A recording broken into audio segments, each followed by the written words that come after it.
Quisiera pedirles, por favor, que abran sus Biblias en el Evangelio de Mateo, capítulo 16. Mateo, capítulo 16. Y leamos los versículos 21 al 23.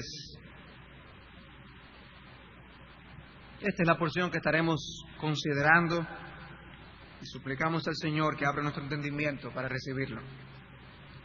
Desde entonces comenzó Jesús a declarar a sus discípulos que le era necesario ir a Jerusalén y padecer mucho de los ancianos, de los principales sacerdotes y de los escribas, y ser muerto y resucitar al tercer día. Entonces Pedro, tomándolo aparte, comenzó a reconvenirle, diciendo: Señor, ten compasión de ti, en ninguna manera esto te acontezca. Pero él, volviéndose, dijo a Pedro: Quítate de delante de mí, Satanás, me eres tropiezo, porque no pones la mira en las cosas de Dios, sino en las de los hombres. Qué pronto pasamos nosotros los hombres de lo sublime a lo ridículo. Hemos estado estudiando la vida del apóstol Pedro, y la semana pasada estuvimos considerando una de las declaraciones más gloriosas que Pedro jamás pudo haber dicho. Uno de sus mejores momentos. Vimos a Pedro haciendo una revelación de la identidad del Señor Jesucristo. Tú eres el Cristo, el Hijo del Dios viviente. Y el mismo Señor Jesucristo le expresó palabras de bienaventuranza por haber dicho eso. Bienaventurado eres, Simón, hijo de Jonás, porque eso no te lo reveló carne ni sangre, sino mi Padre que está en los cielos. Dichoso tú, Pedro. Pero casi inmediatamente Pedro sufre una caída estrepitosa. Una gran victoria puede ser el camino de una gran derrota. Hay una ley espiritual en la palabra de Dios. Dice Proverbios 11:2, cuando viene la soberbia, viene también la deshonra, mas con los humildes está la sabiduría. Es una ley divina. Soberbia, deshonra. Humildad, sabiduría.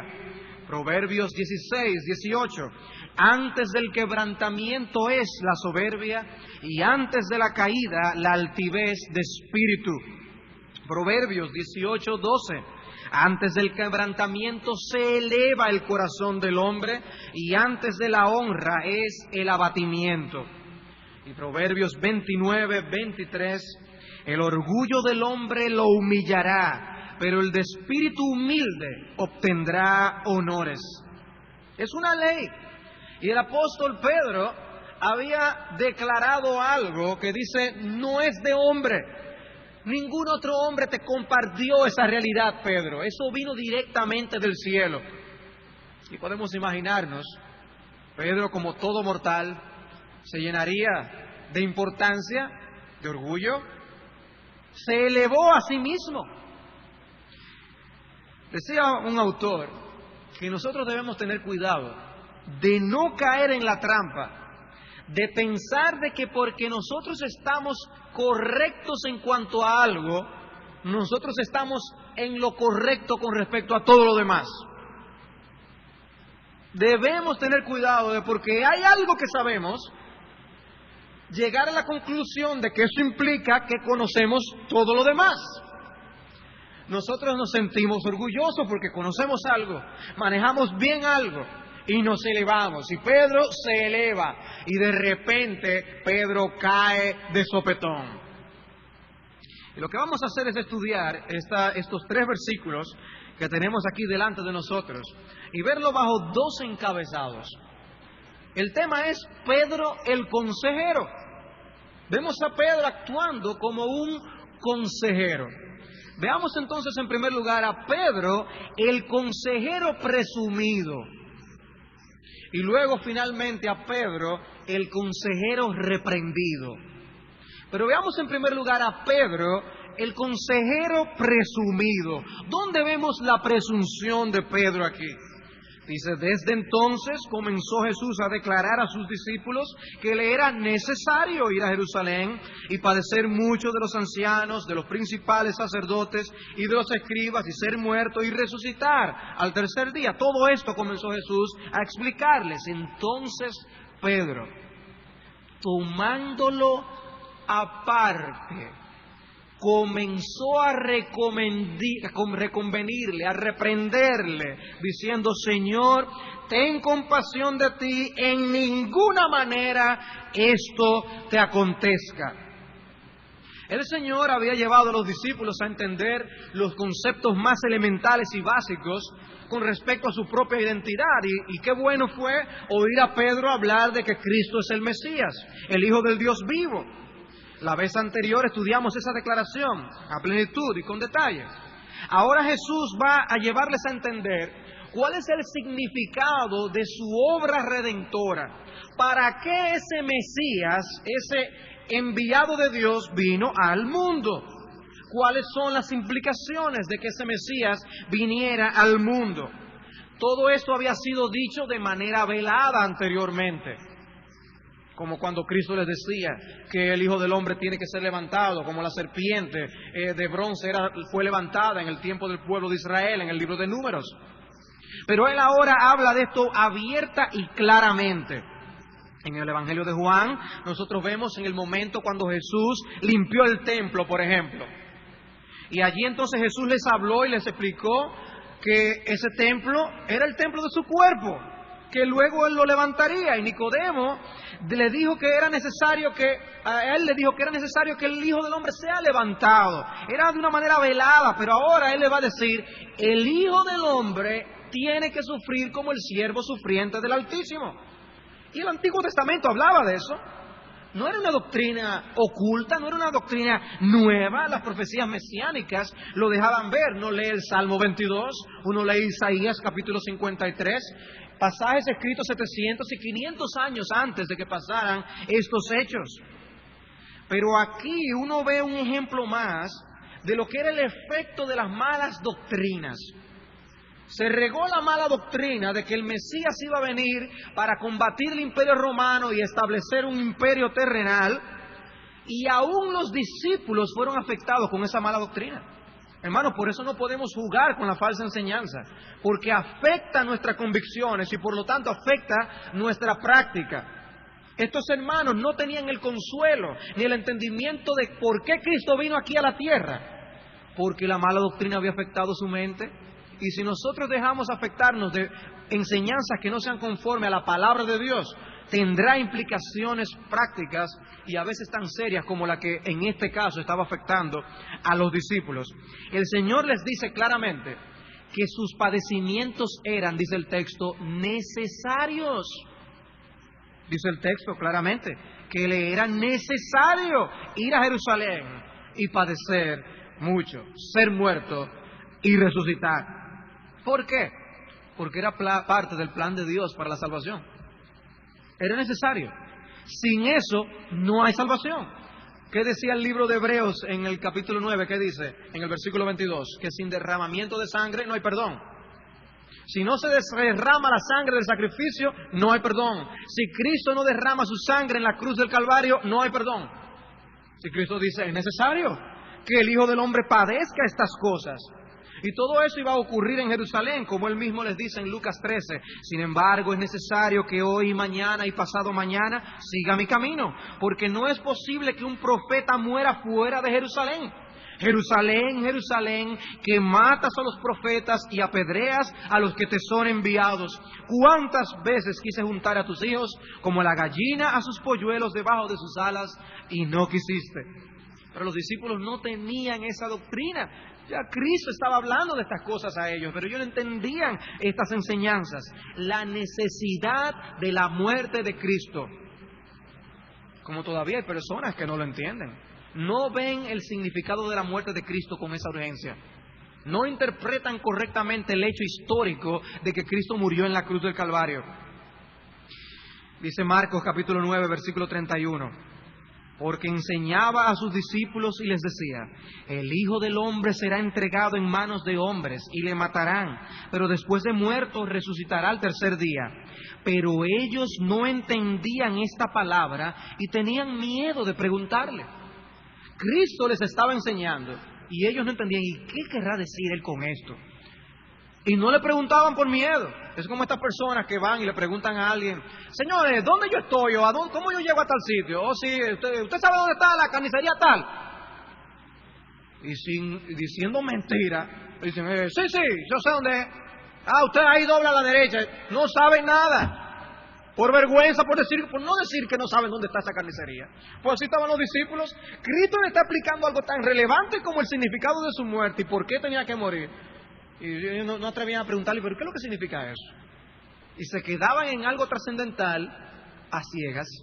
Y así hay personas que están dispuestas a vivir la vida ignorando las respuestas a las preguntas más trascendentales y vitales de la vida. Pueden saber cómo se maneja un vehículo, cómo se trata con un electrodoméstico, pueden conocer idiomas, muchas cosas, pero no saben por qué están aquí en este mundo y para dónde van. ¿Cuál es el significado de la vida? Las preguntas más relevantes la ignoran. No les interesan ni tampoco quieren preguntar. Y si alguien les explica algo, no indagan más allá. Algo así pasaba con los discípulos. Pero había una razón también. Había un entendimiento velado en ellos, un entendimiento que Cristo tenía que abrir.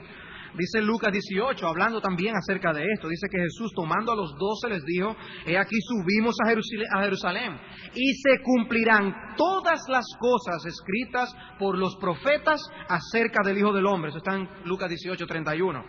Pues será entregado a los gentiles y será escarnecido y afrentado y escupido. Y después que le hayan azotado, le matarán, mas al tercer día resucitará. Y dice allí Lucas: pero ellos nada comprendieron de estas cosas, y esa palabra les era encubierta y no entendían lo que se les decía. Ellos estaban en ignorancia, ellos estaban con el entendimiento embotado acerca de esto que Cristo les estaba explicando.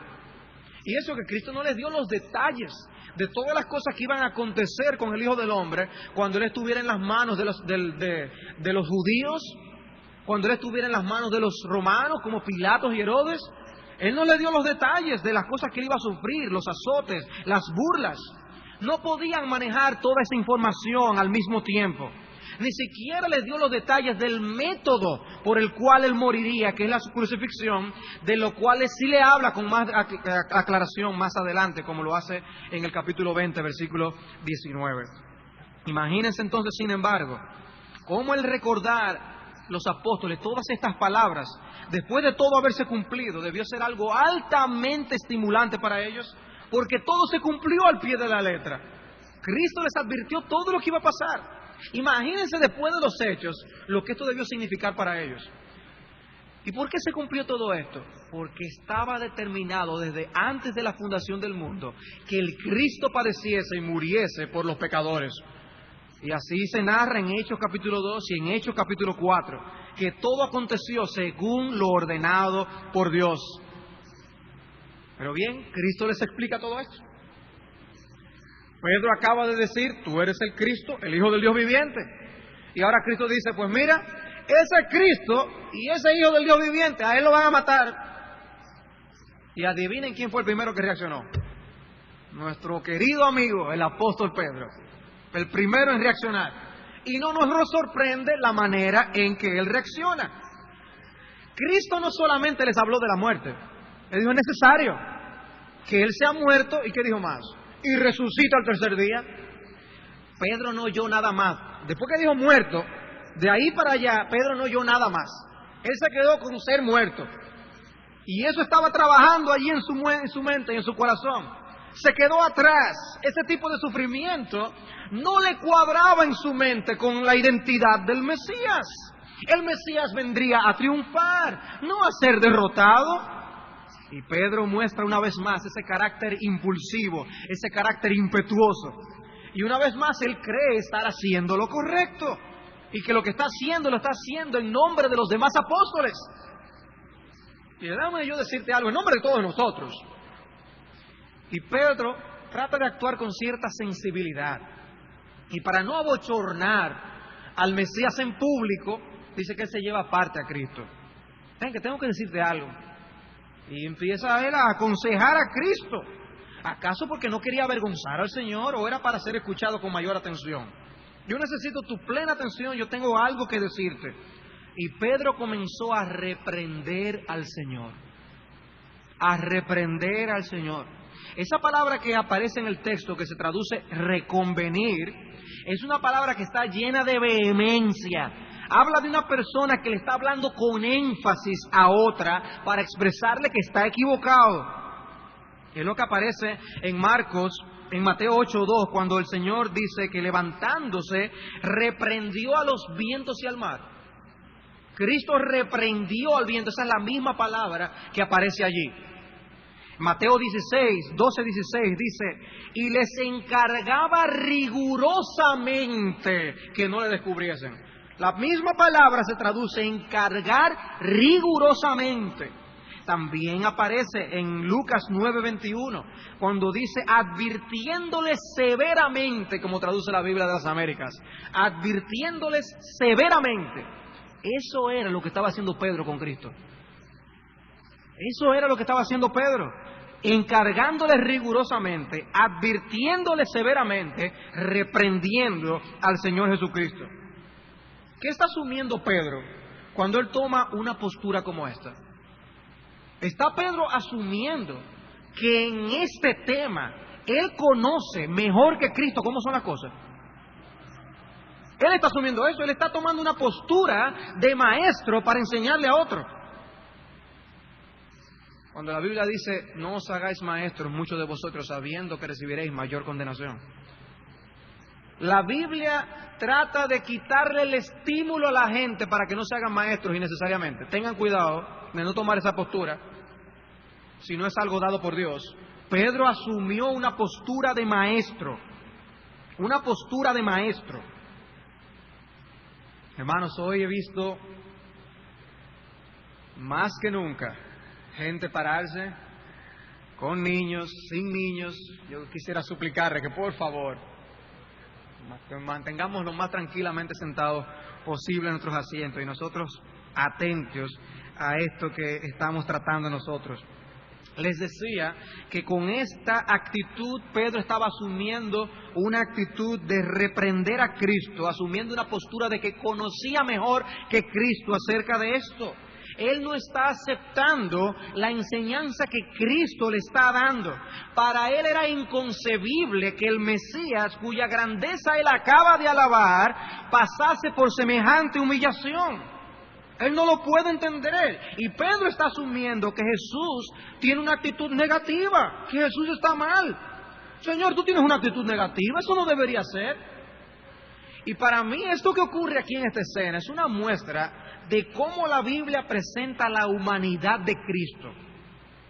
Porque de no haber sido porque el Señor era 100% hombre, Pedro no se hubiera atrevido a hablarle así a Cristo. Él le habló así a Cristo porque él vio a Cristo como uno, como él. No se hubiera atrevido a hablar de esa manera. Y es precisamente por eso que nosotros caemos en semejantes actitudes, cuando vemos al otro como un igual, de tú a tú. Y nos tomamos libertades que no necesariamente son nuestras en enseñar a otros. Porque nos vemos como iguales.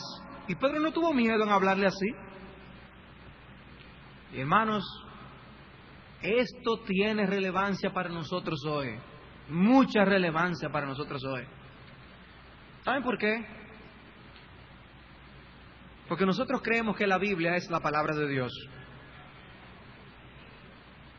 Y nosotros decimos, sea Dios veraz y todo hombre mentiroso. Dios es el que sabe cómo son las cosas. Dios es nuestro creador. Y Él nos ha dado el manual de funcionamiento de nosotros, de cómo nosotros funcionamos mejor, para lo que nos conviene, cómo cumplimos el propósito de diseño para con nosotros, el por qué estamos aquí vivos, para qué. Ahí Dios nos lo dice todo. Sin embargo, nosotros nos tomamos libertades de reinterpretar el significado de nuestra vida. Y nosotros reinterpretamos las cosas. Pero el problema mío es que la gente no me entiende, Porque si la gente me entendiera, fuera así, me tratara así, me fuera así, y yo no tuviera problema ni en el trabajo, ni en mi familia, ni con la gente. Y asumen que son los demás que están equivocados, cuando el problema es de él. Cuando el asunto es que él no está viendo su corazón, el orgullo de su corazón, sus posturas, las tesis de las que él parte para asumir cómo son las cosas en la vida, en el trabajo, en el matrimonio. No es problema del jefe, es un problema quizás tuyo. No es un problema de los demás miembros de tu familia, quizás es tu problema. No es un problema de los demás hermanos que tienen esto, es que tú tienes un problema. Reinterpretamos las cosas porque no queremos asumir cuando la Biblia nos dice cómo un empleado debe comportarse en el trabajo, cómo un esposo o una esposa debe asumir sus roles en el matrimonio, cómo un creyente debe actuar para con los demás en la relación intereclesiástica. Entonces reinterpretamos las cosas. No queremos considerar a los demás como superiores a nosotros mismos. No queremos someternos a los esposos. No queremos amar a nuestras esposas como Cristo ama a la iglesia. Entonces le acusamos a los demás, le echamos la culpa a los otros. Cuando el problema está aquí diciéndonos claramente a nosotros, a viva voz, que el problema somos nosotros, que tenemos pecado. Reinterpretamos las cosas y nos tomamos la libertad de decir a Dios, tomamos a Dios aparte y reprendemos a Dios. Hacemos lo mismo que Pedro estaba haciendo aquí con Cristo. Nos tomamos la libertad de corregir a Dios de cómo es que son las cosas. Por eso esa frase que nosotros le hemos dicho que hemos oído personas utilizar, es decir, que eso no es tanto así. Hermanos, eso es una frase peligrosa. Es una frase peligrosa. A Dios no se le dice eso no es tanto así. Porque lo que Dios dice es así. No hay vuelta floja. Las personas tienen un vacío dentro del corazón que solamente Cristo puede llenar. Solamente Dios puede darle el perdón de los pecados. Solamente Cristo puede salvarles y darle sentido a la vida. Solamente Cristo. Pero cuando las personas saben y oyen el mensaje de Dios y oyen lo que Dios les demanda y que Dios les dice que deben arrepentirse y que deben vivir de tal manera y que ese es el estilo de vida que un hijo de Dios debe tener, entonces buscan 20,000 excusas para no asumir que esa es la verdad y ese es el mensaje. Y mi pregunta es, ¿para qué discutes con Dios? ¿Te conviene guerrear con Dios? ¿Para qué pelear con Dios si Dios es el que sabe? ¿O tú crees que vas a hacer cambiar la opinión de Dios? No, yo tengo que aclararle a Dios cómo está la cosa. ¿Para que Él cambie de manera de perspectiva acerca de las cosas?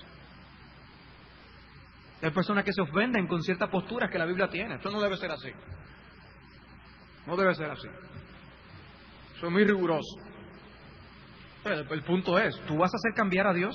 ¿O tú crees que Dios va a mandar a borrar todas esas cosas en la Escritura para ponerlo como a ti te guste? ¿O piensas tú que llegarás en el día del juicio y allá tendrás la capacidad de razonar con Dios y convencerle de que Él era el que estaba equivocado? ¿Tú crees que eso será posible? ¿O no será más bien tú que debes humillarte y arrepentirte delante de tu Dios y reconocer que Él es el que tiene la sabiduría y no tú? Pedro estaba equivocado y esto es un error en el que todos podemos caer. Asumir que sabemos más que Dios. Y Pedro fue enfático. Oigan cómo fue que él le dijo: en ninguna manera esto te acontezca. Pedro se lo dijo con énfasis.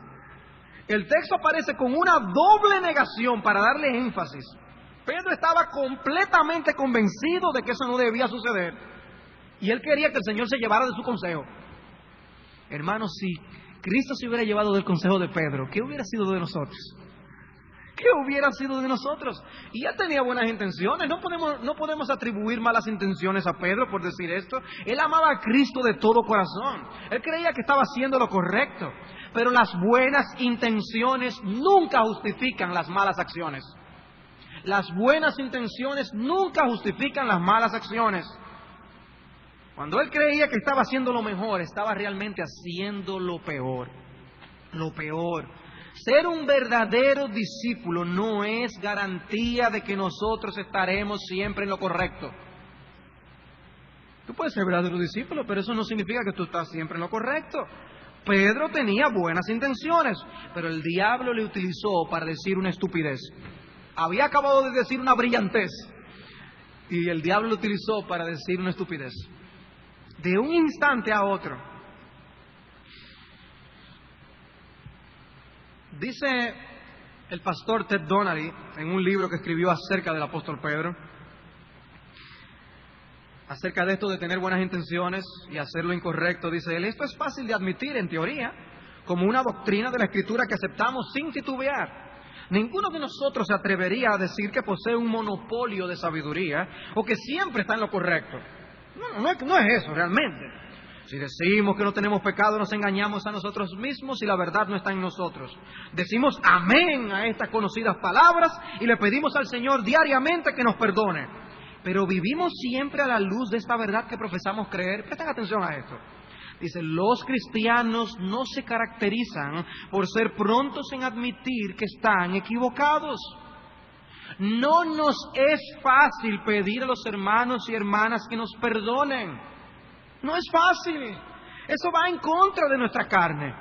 No nos sentimos cómodos diciéndole a otros que nos equivocamos, que nos perdonen, que estamos equivocados y errados. No estamos dispuestos a recibir una corrección amorosa. Tendemos a ser sensibles, tercos y dogmáticos. Nuestros sentimientos son fácilmente heridos cuando alguien nos amonesta y nos corrige, y luego albergamos un sentido de agravio como si esto fuera una joya valiosa. Pobre de mí, estoy sufriendo porque me han corregido en algo que estaba equivocado. Y dice él: la idea de un papa infalible es anatema para nosotros. Pero algunas veces actuamos como si estuviéramos por encima de toda contradicción. Dice: no, nosotros no creemos en la doctrina de un papa infalible. Pero a veces actuamos como si lo fuéramos. Como si lo fuéramos. Como si nunca estuviéramos equivocados.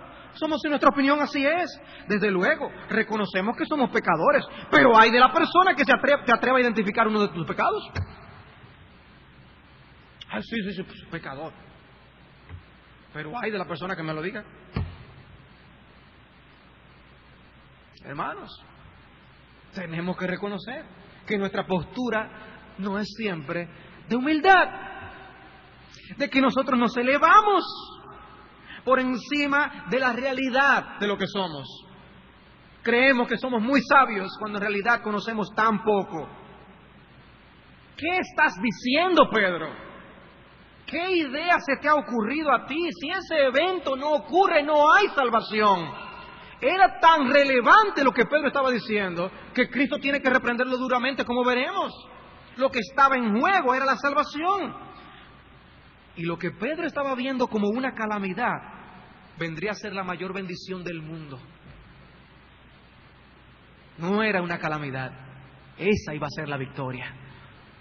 Y nosotros, hermanos, tenemos que aprender a tomar nuestra posición, ocupar nuestro justo lugar, porque solo Dios conoce todas las cosas.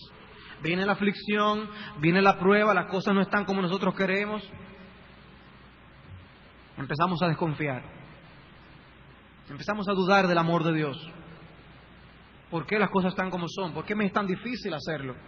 ¿Por qué a mí se me complica tanto poder resolver ese problema? ¿Por qué? Y empezamos a dudar. Pero partimos de una premisa equivocada. Pensamos que nosotros sabemos mejor que Dios de cómo son las cosas. Él sabe mejor que nosotros.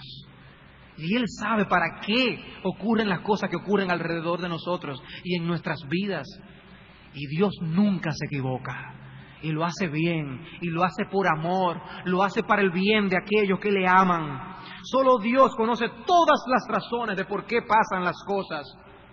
Dios no nos ha llamado a ocupar el rol de consejeros de Dios, ni de fiscalizadores de Dios.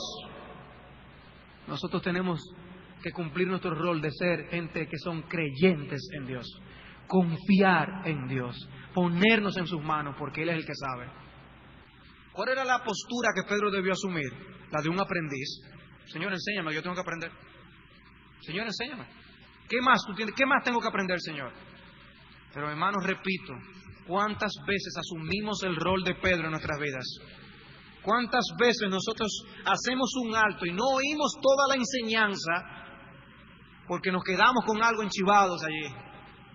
Y no salimos de allí porque estamos cuestionando los caminos de Dios y las acciones de Dios y las enseñanzas de Dios. ¿Por qué así? ¿Por qué así? No, eso está muy bien, pastor. ¿Tengo yo que someterme a mi marido? Pero que usted no sabe, no está en el lugar de lo que está casado con ese hombre.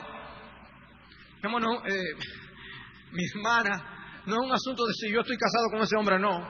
Es un asunto de que Dios, que es el que sabe, Él te dice, sométete, que aún sin palabras tú te puedes ganar con tu conducta a ese hombre para Cristo. ¿Tú le crees a Dios? Creamos al Señor, Él es el que sabe. Él es el que sabe. Confiemos en nuestra vida a Dios en todas las áreas.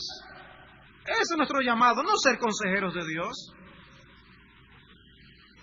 Con la mejor de las intenciones nosotros podemos estar pecando, evaluando las circunstancias que están a nuestro alrededor desde nuestra perspectiva, una perspectiva humana y no con los ojos de Dios.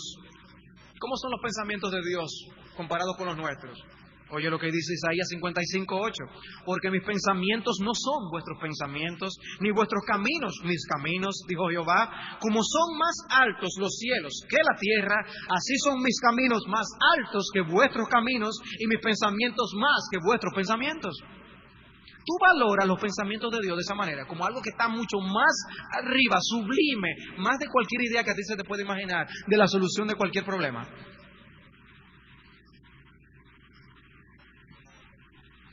Es por eso que a veces nosotros tenemos personas en nuestras oficinas y vienen con un problema y dicen, pastor, yo tengo este problema. Y tratamos y vemos, y es que eso no funciona. Yo lo he tratado, eso no funciona. Y uno pregunta, ¿tú has buscado ayuda de Dios? ¿Tú has orado a Dios por ese problema? No tanto, no así. O aún no. ¿Y entonces? Queremos la solución descansando en los hombres. Hermanos, si tú vas a buscar ayuda en nosotros los pastores, sin encomendarte primero a Dios, esa ayuda es inútil. Tú te estás amparando en el brazo de los hombres antes que en los brazos de Dios. Y no es que nos vengas. Ven, mi hermano, las puertas de nuestras oficinas están abiertas, pero ningún pastor te va a dar una ayuda que sea útil a tu alma si tú no clamas al Dios vivo y verdadero que le dé sabiduría para resolver tu problema. Tenemos que ampararnos en el brazo del Señor. Dios es el que sabe cómo son las cosas. Dios es el que sabe. Sus pensamientos no son como nuestros pensamientos. Tengamos cuidado de no sobrevalorar los nuestros y más bien esforcémonos en valorar debidamente los pensamientos del Señor. ¿Qué piensa Dios de esto que yo voy a hacer? ¿Qué quiere Dios que yo haga con esto en mi vida? ¿Cómo ve Dios las cosas? De cómo yo debo criar a mis hijos, de cómo yo debo considerar esta oportunidad, etcétera, etcétera. Bien, habiendo visto Pedro el consejero presumido, pasemos a ver en segundo lugar a Pedro el consejero amonestado. En el versículo 23 dice, pero él volviéndose dijo a Pedro, quítate de delante de mí, Satanás, me eres tropiezo, porque no pones la mira en las cosas de Dios, sino en las de los hombres. Noten que la conversación con respecto a este tema entre Cristo y Pedro no fue larga. Nuestro Señor no titubeó siquiera para reaccionar a las sugerencias del apóstol Pedro. Sus palabras de reprensión fueron inmediatas y fueron severas. El Señor no le preguntó, pero Pedro, ¿y por qué tú dices eso? ¿Por qué tú estabas pensando con esas ideas? Ni por un instante le dio lugar a la sugerencia que Pedro estaba mencionando. Muchas otras cosas el Señor tuvo que soportar en los discípulos, pero algo como esto era algo que demandaba una reprensión inmediata y fuerte. Lo que estaba en juego era demasiado serio. Cristo no cedió a la tentación. Si el primer Adán hubiera reaccionado a las tentaciones como el segundo Adán reaccionaba a las tentaciones, otro hubiera sido la historia. Porque Cristo no jugaba con la tentación. Y lo reprendió allí mismo, lo paró inmediatamente, sabiendo que era una sugerencia surgida del infierno mismo. Nosotros tenemos que tener el cuidado de no permitir que Satanás ponga sus colmillos sobre nosotros e inyecte su veneno. Nosotros como familia tuvimos la oportunidad esta semana de ver un documental acerca de la mamba negra africana, la serpiente más venenosa en África y la que mata más rápidamente. El veneno trabaja velozmente. La gente le tiene pavor a la mamba negra y es muy rápida. Nosotros tenemos que ver el pecado de la misma manera, porque así lo veía Cristo. Nosotros no podemos permitir que esos colmillos penetren en nuestro cuerpo, porque el veneno se disemina rápidamente, nos daña, corrompe el sistema nervioso. Tenemos que ver el pecado de esa forma, y Cristo lo veía de esa forma y reaccionó a la tentación con rapidez, con determinación. Y si Él reaccionó así, hermano, ¿cómo debemos reaccionar nosotros? ¿Cómo debes reaccionar tú a las ofertas del pecado? Él no tenía nada que ver con lo que Pedro estaba sugiriéndole. Apártate de mí, Satanás. Ahora, fíjense a quién fueron dirigidas esas palabras. Fíjense, ¿qué dice el texto?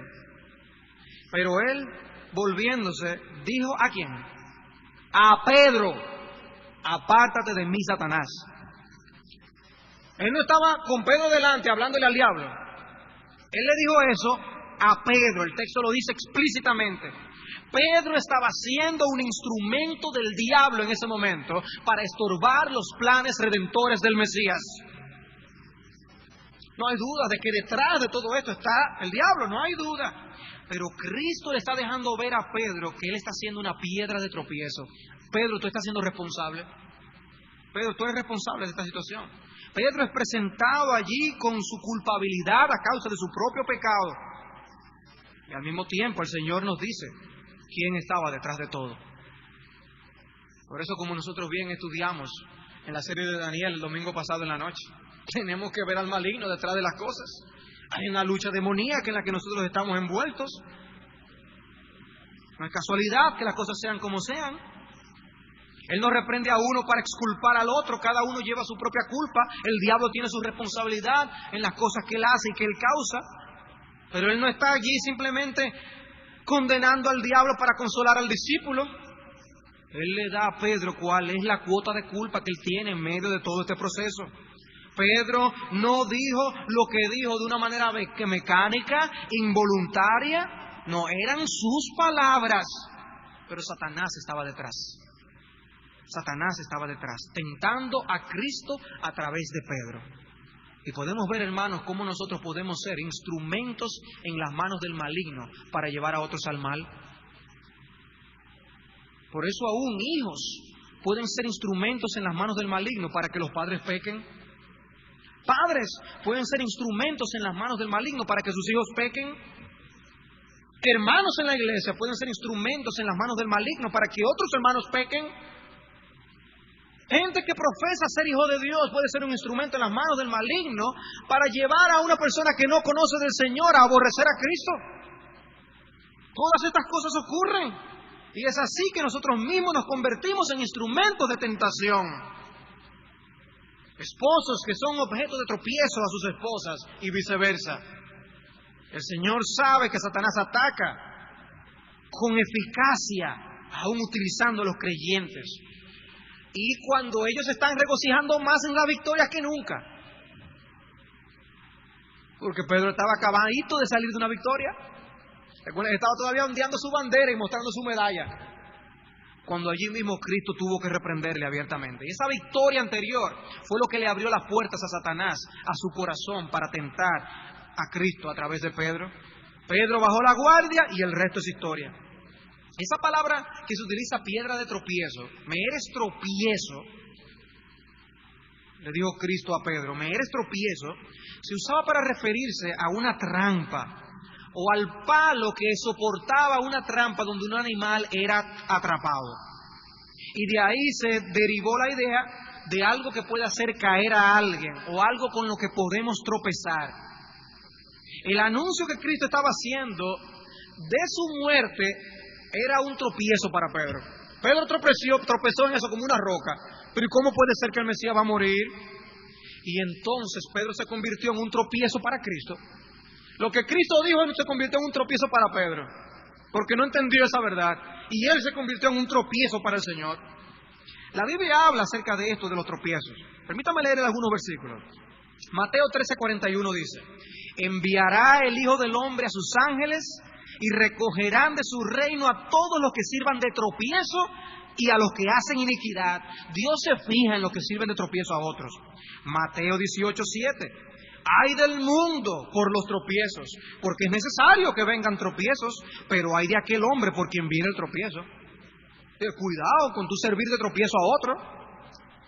Dice Marcos 9:42: cualquiera que haga tropezar a uno de estos pequeñitos que creen en mí, mejor le fuera si se le atase una piedra de molino al cuello y se le arrojase en el mar. Así ve Dios a aquel que sirve de tropiezo a otro. Y en Romanos 14:13 dice: decidid no poner tropiezo u ocasión de caer al hermano. Nosotros tenemos que cuidarnos de ser piedra de tropiezo a otros. Cristo mismo está identificando a Pedro como un tropiezo para él. Dice: Pedro, ¿tú me eres tropiezo? Y si Cristo veía eso que Pedro estaba haciendo como un tropiezo, hermano, nosotros debemos aprender a identificar los tropiezos con mayor claridad para no caernos. Para no caernos. Veamos cosas y digamos: eso es tropiezo. Porque resulta que hay gente que lo toma como un deporte. Una de las cosas que los niños hacen es que toman cuerdas o cualquier cosa. Yo lo hacía cuando niño. Y ponían cualquier cosa. ¡Brinca! ¡Brinca! Y jugábamos brincando. Los míos lo hacen. Pues hay gente que toma como deporte ver los tropiezos y brincarlo. Yo lo voy a brincar, tú vas a ver. Y resulta que no, que chocan y se caen. Son tropiezos con el propósito de hacerte caer. No juegues con ellos. No juegues con ellos. Si Cristo identificaba los tropiezos, nosotros tenemos que hacerlo también, para no caer en el pecado. ¿Y en qué sentido Pedro le fue de tropiezo al Señor? En que en eso que él estaba haciendo, él estaba no poniéndose del lado de Cristo, se estaba poniendo del lado del diablo. Se estaba poniendo del otro lado, del otro bando. Estaba pensando en términos puramente humanos. Y a veces se nos hace difícil ver las cosas bajo la perspectiva de Dios. Pero tenemos que aprender a ver las cosas de esa forma. Porque si no, vamos a ser piedra de tropiezo para otras personas. Dice 2 Corintios 4:18: no mirando nosotros las cosas que se ven, porque las cosas que se ven son temporales, pero las que no se ven son eternas.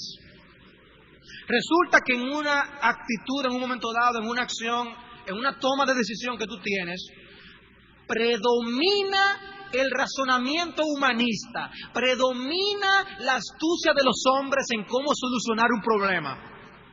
Otro te ve reaccionando de esa forma. ¿A qué es movido?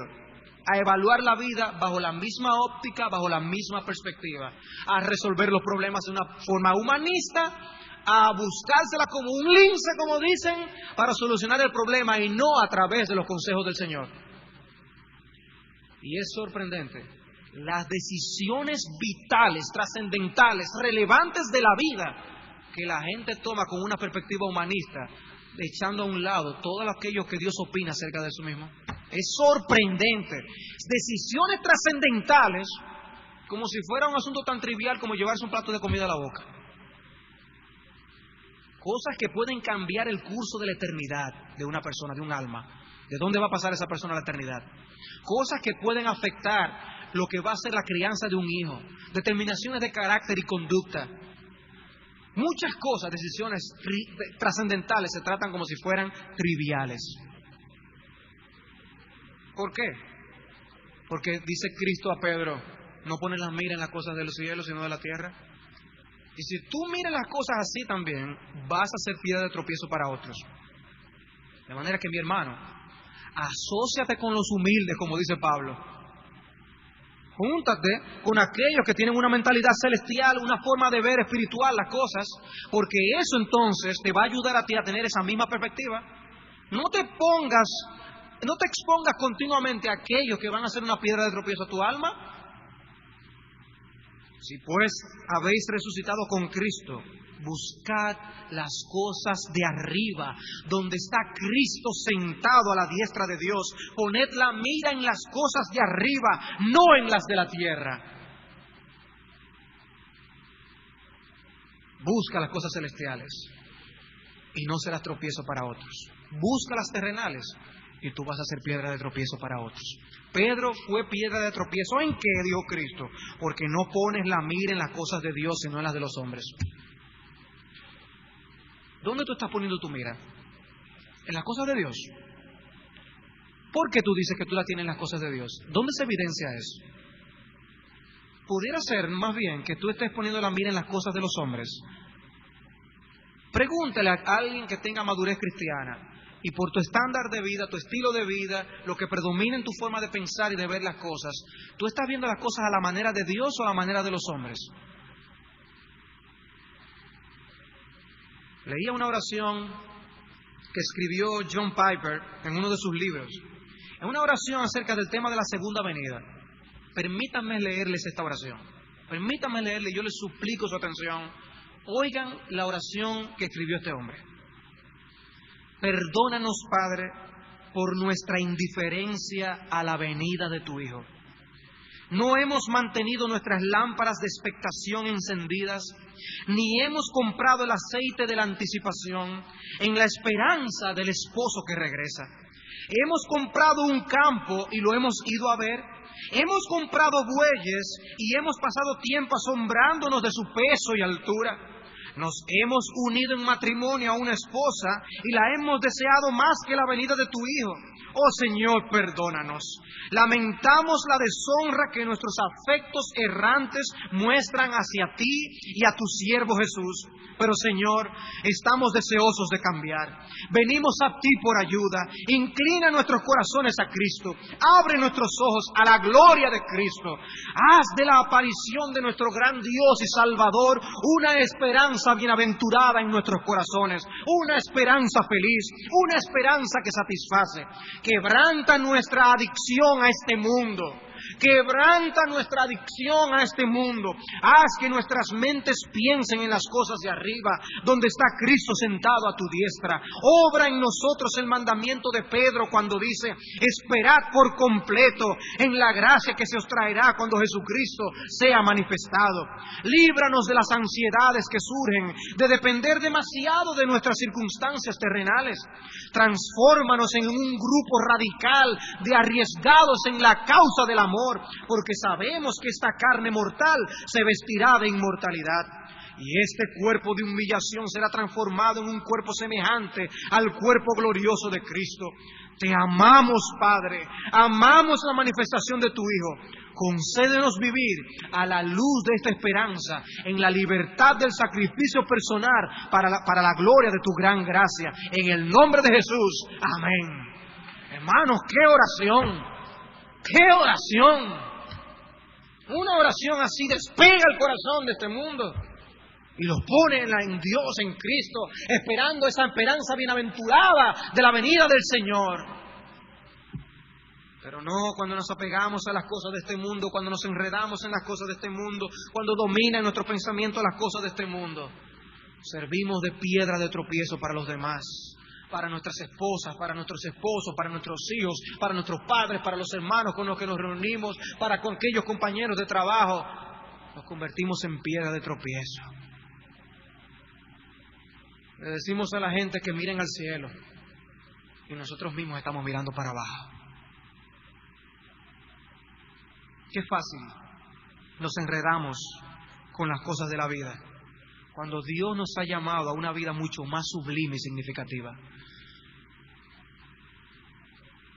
Pedro le estaba pidiendo al Señor que no hiciera algo que de Dios el Padre haberlo hecho, ni tú ni yo hubiéramos estado aquí.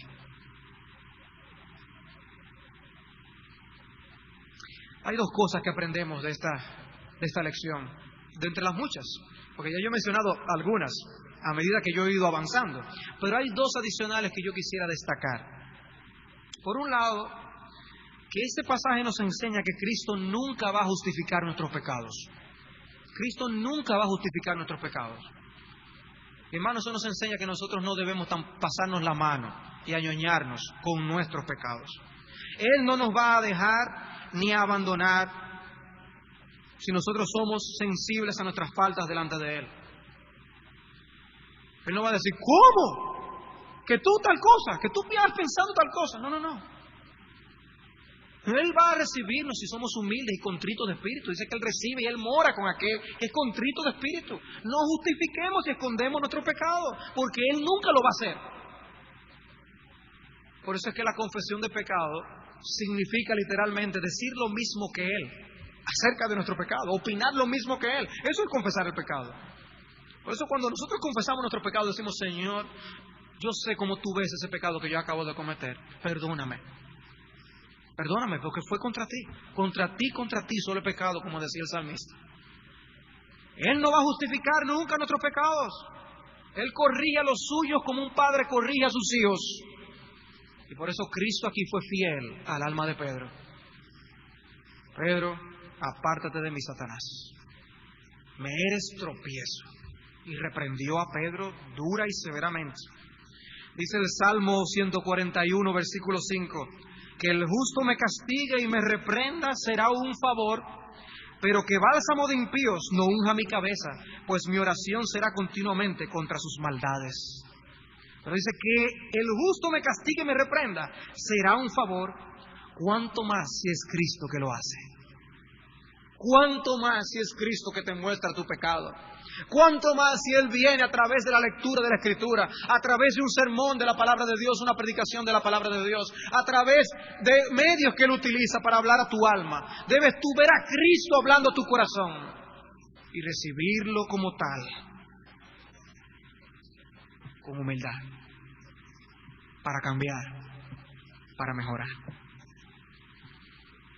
Y en segundo lugar, este pasaje que hemos estudiado nos recuerda la realidad de que muchas personas no conocen el propósito de la venida de Cristo a la tierra. Este pasaje nos recuerda la realidad de que muchas personas no conocen el propósito de la venida de Cristo a la tierra. Pedro tropezó cuando Cristo le explicó para qué Él había venido. Yo he venido a morir para salvar. Cuando yo oí el Evangelio de Cristo por primera vez predicado, y me crié en un hogar religioso, estudié en un colegio religioso donde hasta se leía la Biblia, pertenecía a grupos religiosos, pero cuando oí el Evangelio por primera vez en mi vida, después de muchos años, comprendí el propósito de la venida de Cristo al mundo. Eso fue lo que marcó mi conversión. ¿Para qué fue que Cristo vino? Me habían dicho muchas cosas acerca de Cristo. Me habían hablado de la historia de acerca de Cristo. Yo había visto películas acerca de Cristo. Yo había leído el Nuevo Testamento. Pero no había entendido para qué. Cristo no murió simplemente para dejar un ejemplo de sufrimiento y abnegación. Cristo vino como el Cordero de Dios enviado desde la eternidad antes de la fundación del mundo para salvar y rescatar a los pecadores, a los suyos de sus pecados. He aquí el Cordero de Dios que quita el pecado del mundo. ¿Qué dice Cristo? Es necesario que yo vaya a Jerusalén y padezca y muera y que resucite al tercer día. Hermanos y hermanas, estamos rodeados de personas que no conocen que ese es el mensaje del Evangelio. ¿Y quiénes van a compartir esa verdad si no somos tú y yo? Tú y yo tenemos que decir a las personas para qué fue que Cristo vino. Tú y yo somos los que tenemos que valorar la bendición de esa verdad. Y tú y yo, reconociendo la bendición de esa verdad, es solamente así la podremos proclamar, como debe ser proclamada. La verdad de que Cristo vino a morir por pecadores. Cristo vino a dar su vida allí para cargar con nuestros pecados, porque de no haber sido así, nosotros pagaríamos a Dios en el día del juicio a causa de nuestros pecados. Esa es la única solución al problema del mal de nuestro corazón. Mi amigo que estás aquí sin Jesucristo, por amor de tu alma, aunque sea lo último que yo diga en mi vida, ten misericordia de ti mismo y busca a Jesucristo. Porque si pereces en esa condición, te perderás para siempre. No es un asunto de a cómo esté el dólar, ni quién será el próximo presidente. Lo que tú necesitas, mi amigo, es a Jesucristo en tu corazón. El Evangelio bíblico predica a Cristo y a este crucificado. Si nosotros no amamos esta verdad, nosotros moriremos en la proclamación del único mensaje que puede salvar a los pecadores. Oh, que Dios nos dé gracia, que Dios nos dé vida, que Dios nos dé luz, que Dios nos dé fuerza para proclamar este Evangelio, para atraer a los pecadores a Jesucristo.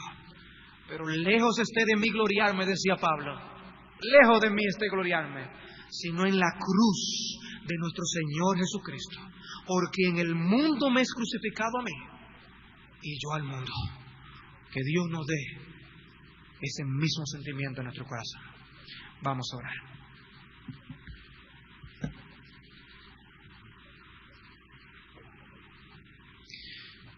Padre amado y Dios santo,